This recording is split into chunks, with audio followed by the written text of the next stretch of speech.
It's Jaden Daniels. Hello and welcome to my podcast. Do me a favor, subscribe to the John Keim Report wherever you get your podcast. You're watching on YouTube. Hit that like button, hit that subscribe button. You can find us there as part of Ampire Media. That's Ampire. Always much appreciated when you tune in. And don't forget, you can read my work on ESPN.com. I'm going to have analysis of every pick that the Commanders make tonight and this weekend. So go to ESPN.com for all your analysis on every pick. So you just heard me. It's Jaden Daniels, folks. It's over. It's done. Jaden Daniels is the Commanders pick at number 2. That is no surprise and shouldn't be any surprise if you've been following this for any period of time. More and more, it looked like that was a pick. Myself and others felt like that was going to be the pick, and you hear things that make you feel pretty secure in saying that. But until that pick is made or until you get closer to this time, you never know. But it's Jaden Daniels, and I have a feeling that they settled on him. I don't know how long ago, but certainly he's a guy that caught their interest very early in the process. Of course, that's why they were scouting these guys. But he's a guy that makes a lot of sense for what this franchise wants and what they wanted in a quarterback. You know, they're clearly, they were looking at Drake May, they were looking at J.J. McCarthy. And as I told you leading up to this, I don't necessarily think it was between Jaden and Drake May. I do think J.J. McCarthy was a guy that Adam Peters really liked. And so, but regardless, doesn't matter who was number 2, Jaden Daniels was their top guy. And that's the guy they wanted. That's the guy they got. Now, let the speculation begin about how good he could be with Washington, what he can do here. And so there you go. Now, again, this makes a lot of sense. And I know there were a lot of Drake May fans, but with Daniels, you get a guy who is experienced and who has been in big moments, in big games, had huge games against really good opponents. And so there's a higher floor thing, but I'm going to get into a minute about why you can't assume that Jaden Daniels has hit his ceiling by any means. So, you know, before a month or so ago, and I started telling you, and I talked about this on the podcast, when I was at the owners' meetings, talked to a few coaches there, and I talked to a few coaches before and after that. But one of the coaches was like, just said, he's a stud. Another guy told me he'd be a home run. So these are coaches. Like, one of the things, and I know, again, Drake May had a lot of fans out there, but one of the things I kept coming back to is all these guys who do this for a living kept saying Jaden Daniels. And early in the process for me, I looked a lot at Drake May because you saw the moments, you saw the arm, you saw the size, but you didn't always see the entire games with that. And with Daniels, you did. And the more I watch him, the more people I talked to as well, the more I kept coming back to Jaden Daniels. And clearly they did too. Now, is he going to be the right pick?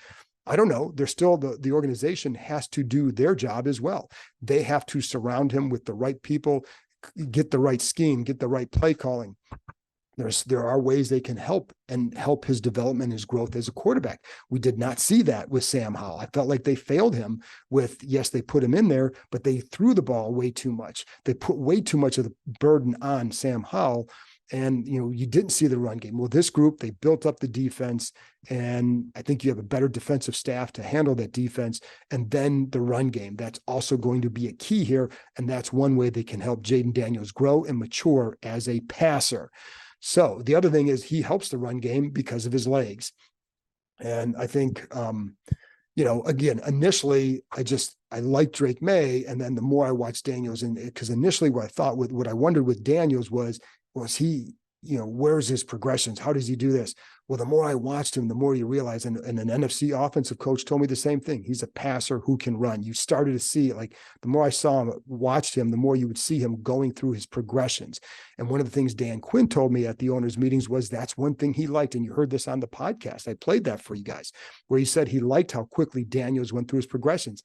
That was important to him because as a defensive coach, he knows how important that is when he's trying to defend a guy. So what does he do to throw off a quarterback? Well, he changes coverages post-snap. So as a quarterback, you better be able to read that and get through those progressions quickly. And you saw Daniels be able to do that. Now, it's not that the other ones couldn't, but Daniels, we know, does. And I think the other ones, McCarthy and May, are going to be, listen, I think with this group, a lot of it's going to be dependent upon how they develop them. What's the plan? I think as I record this, it's just Jaden Daniels off the board. So the other one's going to be dependent on where they go and what the plan is for them there. I don't think it's necessarily if one of them goes somewhere and fails or succeeds that the same thing would have happened here, because we don't know. But what we do know is Jaden Daniels is coming here. It's also, it's funny because you go back to the Robert Griffin III days. All of you who were back there and remember that, it's only 11 years ago or 12 years ago that he was drafted here. I remember that very well, and the hype around him and the excitement around him. Now, I think it was muted for this pick a little bit compared to that because of the choices that they had. And people had their favorites, and that's fine because there were a lot of things to like about each of these guys. But I'm curious to see where this goes from here, because I think one thing with Daniels, I think, like Robert, he will run, but I think he's a more developed passer than Robert was at Baylor coming out. And I think that gives these guys some hope that he can continue in that. The question is, he'll have to limit those hits. He's going to have to learn. It's not just learning how to slide. It's changing a mindset and learning to say, hey, on this play, just throw the ball away, live to see another down. That's the mindset he's going to have to adopt for him to have the lengthy career. And that's one thing that Robert didn't get to soon enough. And it's something that they would talk about. And when he got hurt against Baltimore, it wasn't the zone read, it was scrambling. So that's one thing that Jaden's going to have to watch. And sometimes guys will say, well, it only takes 1 or 2 hits. Yeah, but it could take 1 or 2 hits that could knock you out as well. So he's going to have to learn that. And when you'd watch him in college, like, he's very explosive. And I know one thing that these guys like is his ability to create on a third down and extend drives. And you saw that at LSU, saw it against really good competition too. That's important. I don't think the other guys saw the defenses. I don't care what the rankings are in the NCAA. We know that defenses in the SEC are going to be a little bit different. Alabama's coming at you differently than anybody in the Big Ten or the SEC is going to. So that gives you a good barometer of what that kid can do. And yes, he had good talent around him. He had 2 really good receivers. We know that. He also made it work with them. And I think he made that offense better. And I think when that team needed points, he was a guy that certainly led that with his deep ball ability. That's another factor for these guys, but also his legs. And there were times where sometimes those legs worked against him. That's why he would get sacked a couple of times, where you think you can get out of something because the last play you did and you gained 30 yards. Well, the next time it happens, maybe you lose 5. But again, his passing ability to me is a separator from what some of the other guys who've come out and who are multi-threats. Again, I think he is a passer who can run. But I think, it's funny because with McCarthy, I think one of the things that was attractive to him is that he hadn't hit his ceiling, but he also, he had played in big games. He had won big games. I think with Jaden, I think one of the things that people like to see is, okay, your team isn't probably going to win this game. What kind of game do you have? And you'd still see him have big games against good teams. And again, I know the receivers, and that gave him an advantage with one-on-ones, et cetera. But I also know that kid was very hard to defend in the SEC. Just take care of yourself, man, because that's a big thing. The experience factor is a deal. And not just like he played 55 games, but it's not just that you played all those games. It's what did you see in those games? What did you experience? He experienced adversity going from one program to another. He had to go into and learn a new system, learn a new team. Those things help teams learn about a guy. And then not only did he get to LSU and have to learn a new offense, learn new people, whatever, he really improved. And you talk to people who are close to him or worked with him, that's when he really started to take off. And he started working with, he's had a quarterbacks coach for a long time. He started working with another one around that time as well. And they worked a lot on his progressions, getting through his progressions. Because one thing that he would always tell them is that he wants to be an elite passer. I don't think he wants to be I think the running stuff he knows he can do, but I think he wants to be an elite passer. That's what that he would tell them.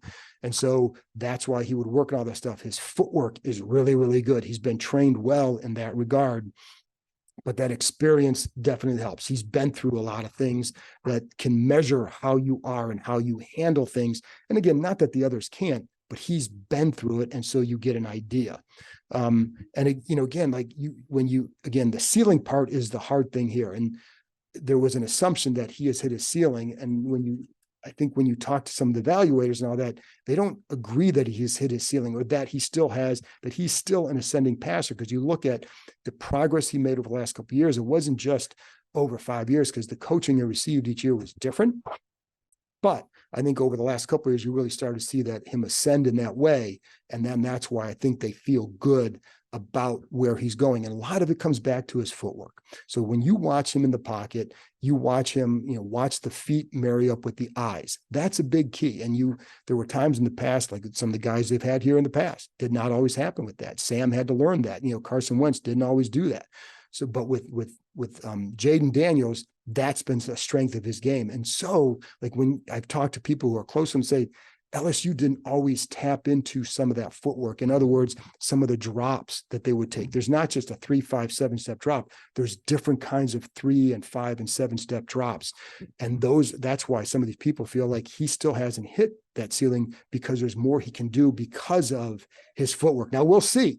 That's something that we'll see here. But the feeling now going into this is that's why they feel like he is still ascending, because that there's things with that he can get to, and that helps, that opens up different routes and different route combinations, et cetera, when you can do that. And that's why they feel good about where he's going with this. And so again, marry the feet with the eyes. That's a big deal. And that's something he does pretty well. You also wonder, okay, well, was he a one-year wonder? But I think because the work he has put in and the work he does, I think it mitigates some of that fear. This is not Achilles Smith, if people remember him. This is a kid who was, he did go to LSU. It wasn't like he was terrible, boom. He had as a freshman, he competed. They just asked him, you heard the Herm Edwards interview, they just asked him to compete, and he went and did that, but they weren't really putting a lot of stuff on him as a passer. At LSU, when he got there, he had a pretty good first year, elevated himself to like a 4th round pick or so, and then he really took off. But you have to credit the work he put in to get to that point. And yes, the talent he had, but it's not just the talent, because I've told you guys, I'm an Ohio State guy. I watched Kyle McCord last year with Marvin Harrison, Emeka Ibuka, Kate Stover, a lot of really good talent. He struggled. He would not be the top 5 pick this year. Now, what would the other ones have done here? Don't know. But I also wonder what would they have done in the SEC? Things would have been all different. That's fine. But we know what Daniels did. And like I said, that's why they feel he's still ascending. And now as far as personality, and that's one thing that for these guys is big, you want a strong leader, but he's a more unassuming kid. He's a little bit more quiet, but he is a worker. The reputation is that he's a worker and likes to come in early, get his work done. I've heard stories about him coming in at times, like if he knows people are coming in at 6, he'll come in at 4, that kind of thing, get his work done. He's not a guy that's going to be, I think he's going to post a lot of stuff on Instagram. If there's stuff out of him on Instagram, it's probably coming from someone else. So I think those all things bode well. What you want is first in, last out. And I know, like when Peters was in San Francisco with Kyle Shanahan, that was always the big thing with Kyle. That's what they always wanted, first in, last out. And I think with this kid, I think that's what he's going to be. It sounds like that football, it matters greatly to him. And I say that, and it's like, that hasn't always been the case when I've seen some guys come through here, that it doesn't always matter to him. So there's a lot of good things to like here. And then I think the last thing for them was poise, that poise in the pocket. And, when I heard that throughout this at times describing Daniels, and it's not like the other ones weren't, but I think that was something that definitely could be ascribed to Daniels, is that poise. And then there's the legs. The legs are a massive weapon, folks, and we all know that. And I think when I was looking at this, like when I started thinking, who are they going to take? What would make sense? Well, what made sense always was what I would come back to, which is defensive coaches hate facing guys like Jayden Daniels. They just do, because they know that you could have the right coverage, you could have the right play, and he gets out of it and gains 30 yards and he keeps the chains going. But the difference is, like, Lamar Jackson can kill you like that, right? But I think this kid is more advanced than Lamar Jackson was as a passer coming out. Now, he may not be Lamar as a runner the same way, and Lamar's a little bit thicker, but as a passer, he can help himself as well. And that's what he's going to have to learn. And he's going to have to really work to make sure he doesn't get hurt and get down and take care of the ball. But those legs are a weapon, and it also regulates the defense. There was a story I would tell about Robert Griffin his rookie year, and he got better in the red zone. The numbers were better in the red zone. And I remember talking to Shannon and saying, oh, did he get better as a passer in there? And he said, well, it wasn't really that. It was more the way defenses started to play them was more regulated. They knew what they were going to get because they were concerned with Griffin's legs. And that in turn opened up the pass game because they knew what they're going to get. They know they're going to get zone coverage. They can run route combinations to beat that. And that helped Griffin and it helped the offense. So there are things you can do because of that. And I don't know how many times they're going to run him on the ball. We'll find all that later. But I do think that the legs will be incorporated in some way, and they are a definite weapon. But again, the poise is another big thing. That's something they liked. And so here we are. It's Jaden Daniels. And I think, like I said, I think it's the right pick. Now, whether it turns out the right way, that's going to be interesting to see, because as you know, this is an inexact science. And just because most of the people I talked to would have said Jaden Daniels doesn't mean they're all right. Maybe you're going to be right about Drake May or even JJ McCarthy, but it doesn't mean, but based on all the intel going into this, I still think he was the right pick. And I think they did a good job with that. And all the talk about, does he want to be here or not? So much of that was overblown. And I've told you that. And I never heard that he didn't want to be here. In fact, I talked to someone last week, said, absolutely, he wants to be there. Talked to somebody else who said he felt like that this person felt Washington and Minnesota were the best spots for Daniels because of the coaching he felt he would receive. This guy really likes Cliff Kingsbury. So I think, and the staff. So I think that, so my point is, it wasn't like they're all like, oh, he can't go there. And I didn't hear that at all. Whatever, they had a preference to go to the Raiders. Okay. He knows Antonio Pierce. Whatever, so I wouldn't take that and hold that against him. And if he comes out and says it, if he acts like it, I just don't think that's going to be the case. So again, good pick. You got the quarterback. Now let's see if they can finally make it work and have it last for a while, because this fan base could be ready to explode if this kid comes in and does something, and you finally get the guy that can help. You got the new owner, you got the new GM, you got a new coach, but that quarterback's the last piece to turn this organization around, or to really help turn it around and get it going back in the direction it needs to go and get to where you guys deserve it to go. So anyways, that's it on Jaden. So a couple more things.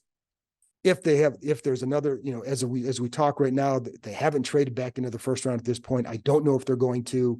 So if they don't, they're going to have 5 picks on Friday, and so what would they need? Of course, they need to get a left tackle. And I think it's going to be interesting to see what happens the first round from after I'm done talking. Is Roger Rosengarten going to be there in the second round? Is Jordan Morgan going to be there in the second round? Amarius Mims, would they trade up to get him, or is he going to slide down there? Possibly, would he slide there? But you've got to get the left tackle, because this all starts. You want to protect him. You can protect him with a scheme. You can protect him with some certain other things, but you need good linemen too. So get the left tackle. You also at 40, they look at defensive end, Marshawn Nealon and Chop Robinson. If either one of those guys are there, they'd be very tempting. You have tight ends, Tavian Sanders, Jared Wiley. Those guys are both in here. I think 40 might be a little bit high on Wiley, but could you could always trade back and get a couple more picks and get that guy a little bit later if you want, but that might be a little bit high for him. Linebackers are other spots that they've certainly looking at on the inside. I don't know that those will be day 2 picks, or they're going to be day 3 picks, but they definitely were looking at some linebackers. And so then that's going to be something to watch as well. And speaking of linebackers, they came out Thursday that they declined to pick up the option on Jamin Davis's 5th year. Zero surprise. And really, he can go and still have a good year. If they want to resign him, they can. But that's why I keep an eye on linebackers, because you got Luvu, you got Bobby Wagner. Wagner's a 1-year deal, but maybe you can get another young guy in here so you don't have to pay another linebacker, and you can then build it that way. That to me would be good roster building. This team isn't connected to him anymore. They didn't draft him. It was a different group. And his play hasn't warranted it. There was never a chance that I felt like they were going to pick up that 5th year option. It would have made no sense. It would be guaranteed money. Before, it used to be guaranteed for injuries, so you'd see a lot of teams pick it up. If there's any question now, you just don't pick it up. And if you need to re-sign them, you do. But I could see them picking a linebacker and then developing them and then perhaps letting Davis walk if they opted not to re-sign him after next year. Anyways, that's it for Thursday night. Appreciate you guys tuning in. And it's a big day Friday, because we're going to get a chance to talk to Daniels on Friday afternoon. And then you got more picks on Friday night, and I'll be doing updates throughout. If they do make some more moves tonight. Then I'll have another podcast for the morning. Otherwise, I'll be doing some stuff during the day throughout Friday, perhaps some shorts, etc., just to keep you guys updated about all these picks. We're going to have multiple podcasts over the weekend. So keep in there. Thanks for tuning in. Talk to you next time.